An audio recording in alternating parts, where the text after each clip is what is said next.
60 దాటిందంటే వృద్ధులు అని మన ప్రభుత్వమే ముద్ర వేసింది. జీవితం 60లో మొదలవుతుందని అమెరికన్ల నమ్మకం. అయితే 60 ముందు జీవితానికి 60 తర్వాత జీవితానికి ఖచ్చితమైన తేడా ఉంటుంది. అలాంటి తేడాను నారాయణ స్వామీజీ ఏమి గమనించారో చూద్దాం. ఇప్పుడు నాకు 60 దాటిని నిజమే. 60కి ముందు నా ఆలోచన విధానం కానివ్వండి, నా అలవాట్లు కానివ్వండి ఒక విధంగా ఉండి, నిజంగా మానవ జీవితానికి 60 దాటిన తర్వాత వృద్ధులైనట్లుగా భావిస్తాను. నేను అలా భావించట్లేదు. కారణం ఏమిటంటే నాకు బాబా భగవంతుడు నిత్యం 60 తర్వాతే నేను ఏదన్నా చేయగలననేటువంటి ఒక ధైర్యాన్ని ప్రసాదించాడు తండ్రి. మరి మానవ జీవితంలో గవర్నమెంట్ వారు కూడా 60 సంవత్సరాలు దాటిన వారికి అన్ని ఫెసిలిటీస్ చేయాలి, ఏదో చేయాలనేటువంటి ఒక స్లోగన్ ఉంది. కానీ నేను 60 దాటినా కూడా నేను ఎంతోమందికి సేవ ఈ వయసు నుండే నేను చేయగలిగటానికి నాకు ఆధారభూతమైంది పుణ్యక్షేత్రం సాయి బృందావనం. మరి ఆలోచనలో మార్పు, మరి భగవంతుడు నాకు ఇచ్చిన ఆరోగ్యమో నాకు తెలియదు. కానీ ఈ సేవా కార్యక్రమాలన్నీ కూడా ఇప్పటికి నాకు 66వ సంవత్సరం నడుస్తూ ఉన్నది. ఈ 66వ సంవత్సరంలో మరి ఇంత సేవ చేయగలుగుతున్నానంటే మానసికంగా పరమాత్మ సాయినాథుడు నాకు ఇచ్చినటువంటి వరం. నిజంగా అధైర్యపడకండి. మానసికమైనటువంటి ముసలితనాన్ని నుంచి బయటపడాలి మానవుడు. నేను 10 మందిని పోషించగలననేటువంటి ధైర్యం రావాలి. ధనం మీద, సౌకర్యాల మీద, శరీరానికి మనం ఏదో చేయాలనేటువంటి ఆలోచన నుంచి మీరు దూరం అయినప్పుడు నిస్వార్థత కలుగుతుంది. ఆ నిస్వార్థత వల్ల మెచ్యూరిటీ 60 సంవత్సరాల నుంచే కలుగుతుంది. మన పూర్వకాలంలో దీవించేటప్పుడు 100 సంవత్సరాలు బతకమని దీవిస్తారు. అంటే దాని అర్థం ఏమిటి? 60 నుంచి ఇంకా 40 సంవత్సరాలు మనం చేయొచ్చు సేవ. ఆ సేవ ఎలా ఉండాలంటే కుటుంబం అనేది, ప్రతి వ్యక్తికి కుటుంబం ఉండే మాట కరెక్టే. ఆ కుటుంబం అనేది ఒక స్వార్థం. నిస్వార్థత అనేటువంటిది సంఘంగా తీసుకోండి. ఒక దేశానికి, ఒక ప్రపంచానికి మన వంతు కార్యక్రమం మనం ఏం చేయగలుగుతున్నాం అనేది ఆత్మవిశ్వాసంగా మీరందరూ కూడా గుండెల మీద చేసుకుని ఆలోచించినట్లయితే మనకి నిస్వార్థత అనేటువంటిది తప్పనిసరిగా కలుగుతుంది. ప్రతి మనిషి గొప్పవాడే, ప్రతి జీవి గొప్పది. నేటి ఈ ఆధునిక యుగంలో నడక కనుమరుగైపోయింది.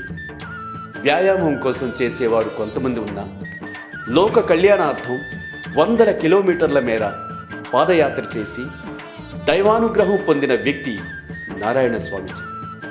ఆ అనుభూతులు ఆయన మాటల్లోనే. సాయినాథుడు నాకు ఇచ్చినటువంటి ఆ మానసికమైనటువంటి ధైర్యంతో నేను 1998లో షిరిడీ పాదయాత్ర ప్రారంభించాను. నాతో పాటు ఇంకొక వ్యక్తి రామారావు గారని ఆయన వచ్చారు. మాకు రూట్ తెలియదు, భాష తెలియదు. వారి మీద ఉండే పరిపూర్ణమైన విశ్వాసంగా 640 కిలోమీటర్లు ఉన్నటువంటి షిరిడీకి 16 రోజుల్లో చేరుకున్నాం. అదేవిధంగా 2వ సంవత్సరం నలుగురితో వెళ్ళటం, షిరిడీ వెళ్ళటమే కాదు, షిరిడీ నుంచి కూడా మళ్ళీ హైదరాబాద్కి నడుచుకుంటూ రావటం జరిగింది. 32 రోజులు ప్రయాణం చేశాను. ఆనాటి నుండి ఈ 2012 వరకు కూడా 13 సార్లు షిరిడీ పాదయాత్ర చేశాను. 13 సార్లు తుల్జా భవానీ మాత, 2 సార్లు తిరుమల తిరుపతి, 2 సార్లు శ్రీశైలం, 15 సార్లు పక్కన ఉన్నటువంటి యాదగిరి లక్ష్మీ నరసింహస్వామి వారి దగ్గరికి, ఒకసారి మంత్రాలయం, ఒకసారి విజయవాడ కనకదుర్గమ్మ వారు. ఇవన్నీ దేవుడు దూరంగా ఉన్నాడని చేయటం కాదు, నా దేహ దారుఢ్యాన్ని, మానసికమైన స్థితిని మెరుగుపరుచుకోవటానికి నేను చేసినటువంటి యాత్ర. ఈ పాదయాత్ర చేసేటప్పుడు మన కాళ్ళలో ముళ్ళు దిగుతాయి, రాళ్ళు గుచ్చుకుంటాయి. వీటిలేంటిని కూడా నేను లెక్క చేయలేదు, దేనికి నేను భయపడలేదు. నాతో పాటు ఎంతోమంది భక్తులు, మిత్రులు పాదయాత్ర చేశారు. వారందరికీ కూడా భగవంతుడు మాకు ఏ రకమైనటువంటి ఇబ్బందులు కలగజేయలే. కుంభవృష్టి టైంలో కూడా, తుఫాను వచ్చిన రోజున కూడా మా పాదయాత్రని ఆపుకోలేదు. కారణం ఏంటంటే అనుకున్నటువంటి సాధించాలనేటువంటి ఉద్దేశంగా మేము వెళ్ళాం. టైం కూడా బాబానే పెడతారు. షిరిడీకి సాయంత్రం 5:45 చేరతారు అంటే అదే టైంకి మేము చేరేవాళ్ళం. మేము ఎవరిని కూడా ప్రత్యేకంగా మా యాత్ర ఇలా సాగుతుంది మాకు సహాయం చేయమని కోరలేదు. కానీ ఆ తండ్రి అణువణువున క్షణానికి కూడా మమ్మల్ని ఆదుకుంటా షిరిడీ సంస్థానం వారు కూడా పూర్ణ కుంభంతో 2 కిలోమీటర్లు వచ్చి మమ్మల్ని ఆహ్వానించి తీసుకెళ్లారు.